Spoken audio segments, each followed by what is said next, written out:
जय माँ लक्ष्मी। श्री गणेशाय नमः। दिवाली की कथा। दीपावली महालक्ष्मी की पौराणिक कथा दिवाली पूजन में सुनी एवं पढ़ी जाती है। दिवाली की यह कथा माता लक्ष्मी की रहेगी कृपा। एक बार सनत कुमार ने ऋषि मुनियों से कहा, महानुभाव, कार्तिक की अमावस्या को प्रातःकाल स्नान करके भक्तिपूर्वक पितर तथा देव पूजन करना चाहिए। उस दिन रोगी तथा बालक के अतिरिक्त किसी अन्य व्यक्ति को भोजन नहीं करना चाहिए। संध्या काल विधिपूर्वक लक्ष्मी का मंडप बनाकर उसे फूल, पत्ते, तोरण, ध्वजा और पताका आदि से सुसज्जित करना चाहिए। अन्य देवी देवताओं सहित लक्ष्मी का षोडशोपचार पूजन करना चाहिए। पूजनों उपरांत परिक्रमा करनी चाहिए।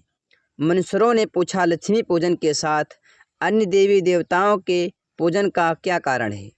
सनत कुमार जी बोले, लक्ष्मी जी समस्त देवी देवताओं के साथ राजा बलि के यहाँ बंधक थी।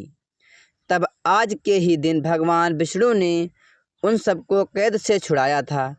बंधन मुक्त होते ही सब देवता लक्ष्मी जी के साथ जाकर क्षीरसागर सो गए।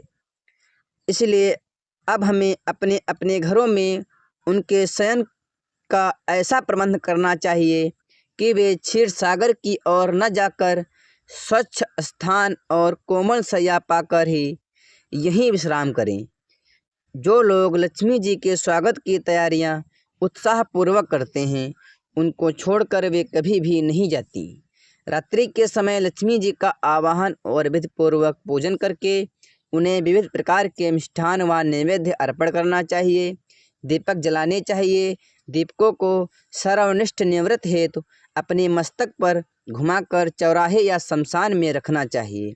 राजा का कर्तव्य है कि नगर में ढिंढोरा पिटवा कर दूसरे दिन बालकों को अनेक प्रकार के खेल खेलने की आज्ञा दे।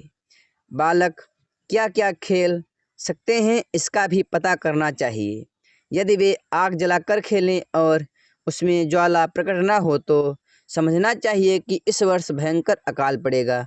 यदि बालक दुख प्रकट करें तो राजा को दुख तथा सुख प्रकट करने पर सुख होगा।